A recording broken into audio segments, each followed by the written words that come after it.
Halo semua, Assalamualaikum warahmatullahi wabarakatuh.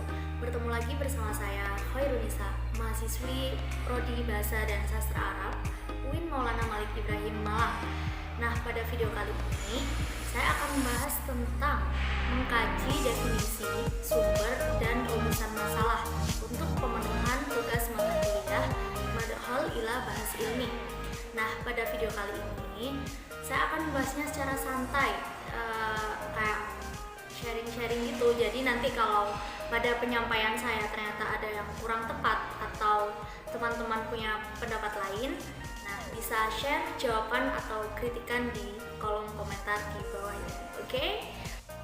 Selain itu, masalah juga bisa didefinisikan sebagai kesenjangan antara sesuatu yang seharusnya dengan sesuatu yang ada, atau kesenjangan antara kebutuhan dan sesuatu yang tersedia. Nah, dari kesenjangan-kesenjangan ini akan muncul suatu problema yang butuh untuk diselesaikan. Nah, adapun kegiatan yang dilakukan untuk mengatasi permasalahan ini disebut dengan penelitian. Nah, penelitian ini dilakukan dengan harapan bisa memecahkan suatu masalah atau setidaknya dapat memperkecil kesenjangan yang ditimbulkan oleh masalah, sebagaimana yang dikemukakan oleh Purwanto. Gitu ya, teman-teman. Next, pembahasan tentang sumber-sumber permasalahan. Jadi masalah-masalah yang muncul itu bisa berasal dari beberapa hal.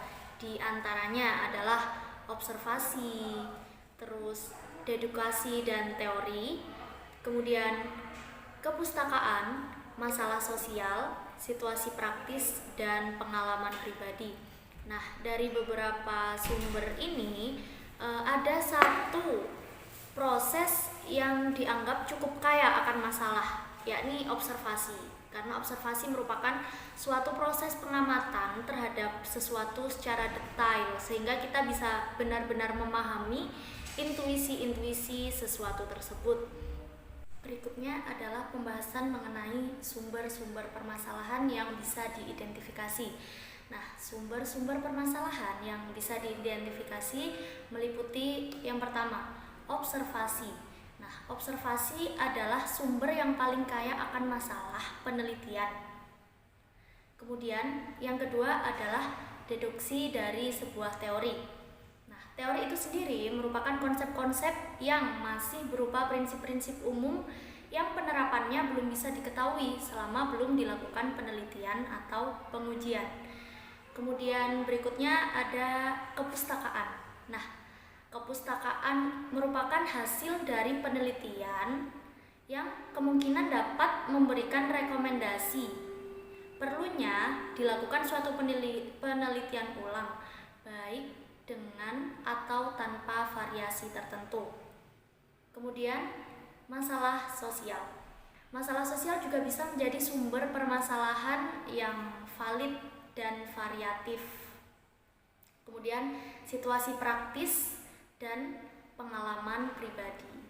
Nah, pengalaman pribadi ini juga dianggap sumber yang cukup menguak banyak permasalahan, hingga muncul suatu istilah bahwa manusia sering didewasakan oleh keadaan. Udah pada tahu kan? Kemudian, ada beberapa sumber masalah yang dapat diidentifikasi. Di antaranya adalah bacaan, terutama hasil dari sebuah penelitian. Kemudian diskusi, seminar, atau pertemuan ilmiah itu juga bisa menjadi sumber permasalahan. Kemudian yang ketiga, pernyataan pemegang otoritas dalam pemerintahan atau ilmu pengetahuan. Kemudian pengamatan sepintas dan pengalaman pribadi. Jadi tidak semua permasalahan bisa diidentifikasi. Beralih ke topik berikutnya, yakni tentang rumusan masalah. Kira-kira apa sih rumusan masalah itu? Ya, perumusan masalah ialah menformulasikan masalah penelitian ke dalam satu rumusan berupa kalimat tanya. Nah, kenapa kok pakai kalimat tanya? Perumusan masalah menggunakan kalimat tanya bertujuan agar penelitian siap dan sigap untuk menjawab setiap pertanyaan-pertanyaan yang muncul guna memecahkan suatu masalah. Dalam perumusan masalah, ada 3 macam perumusan yang harus kita ketahui. Yang pertama adalah deskriptif, yang kedua komparatif, dan yang ketiga asosiatif. Nah, mari kita bahas bersama-sama mengenai macam-macam perumusan masalah. Yang pertama adalah permasalahan deskriptif. Nah, permasalahan deskriptif ialah permasalahan yang berhubungan dengan variabel mandiri, baik satu atau lebih. Contohnya seperti seberapa baik kinerja Departemen Keagamaan di daerah kalian. Yang kedua adalah permasalahan komparatif. Permasalahan komparatif adalah rumusan permasalahan yang membandingkan antara satu variabel atau lebih pada 2 sampel atau lebih di waktu yang berbeda. Contohnya seperti adakah perbedaan disiplin kerja guru antara guru yang berada di kota ataupun di desa? Nah, seperti itu. Jadi ada perbandingan tempat atau waktu di kota atau di desa.